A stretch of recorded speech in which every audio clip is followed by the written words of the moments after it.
Immortality has always fascinated me personally. Not only me though, it has fascinated humans for centuries.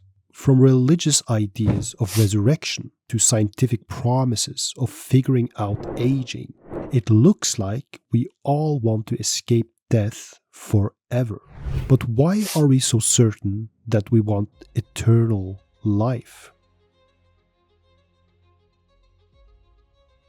One of the most common ways people deny mortality is through beliefs like physical resurrection or the idea that we have immortal souls.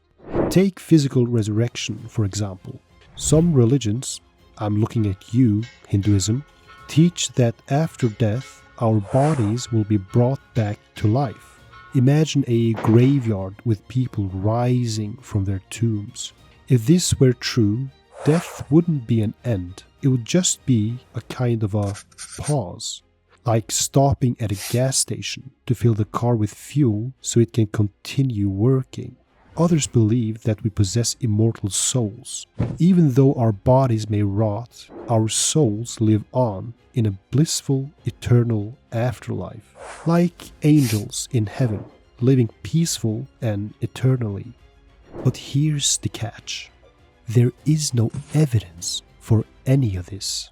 There is no scientific proof that we will ever be resurrected or that our souls will live on. Religious texts may describe these ideas perfectly, but they don't offer solid proof. In fact, it's far more reasonable to think that death is simply the end. Consider this. Our consciousness seems to be entirely tied to our physical brains. When our brain is injured, we lose consciousness. If we are put under anesthesia, we temporarily lose awareness. It's clear that consciousness isn't some magical thing that exists separately from our physical bodies. It's rather a product of our physical brains. So, how likely is it that our consciousness could survive the death of our brains? It's hard to imagine how the soul, separated from the body, could still carry on. And if the soul isn't really a continuation of consciousness, then the idea of immortality through the soul seems a lot less convincing. But it's not just the religious who dream of immortality. Atheists often turn to science for hope. Some are convinced that as technology advances, we'll find a way to stop aging and extend life indefinitely. This isn't just fantasy, it's actually something real people like futurist Ray Kurzweil believe in. Kurzweil has said that he expects to live forever. According to him, in the next 15 years, we could reach a point where medical advancements actually make us younger over time, adding more years to our lives than we lose. It's really an incredible thought.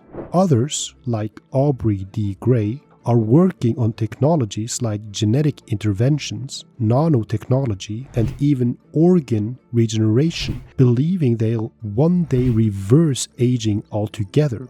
These ideas are incredible and they offer hope to those terrified of death. There's even a more extreme option, cryonics. The idea is that after someone dies, they're preserved in a frozen state, hoping that future technologies will be able to revive them. I once read a conspiracy theory saying that Michael Jackson had paid millions of dollars for freezing his body in hopes of being revived in the future when technology allows it. But take that with a grain of salt. The problem with cryonics is that it requires several assumptions to be true. The technology has to work, the body has to be perfectly preserved moments after death, and the person has to be in a state where they're not truly dead, according to some future definition. It's all very speculative, really.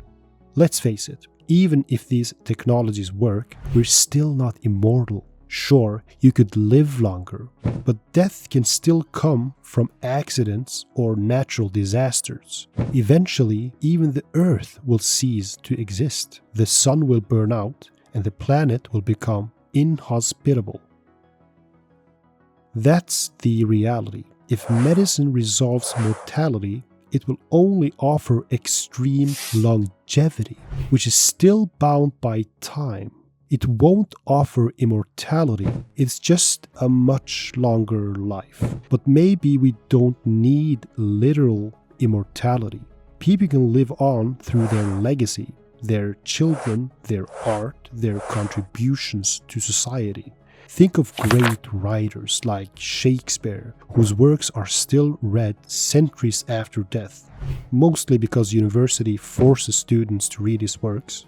But still, or Einstein, whose ideas continue to shape our world. While these things don't guarantee eternal life, they do help us transcend death in some small way.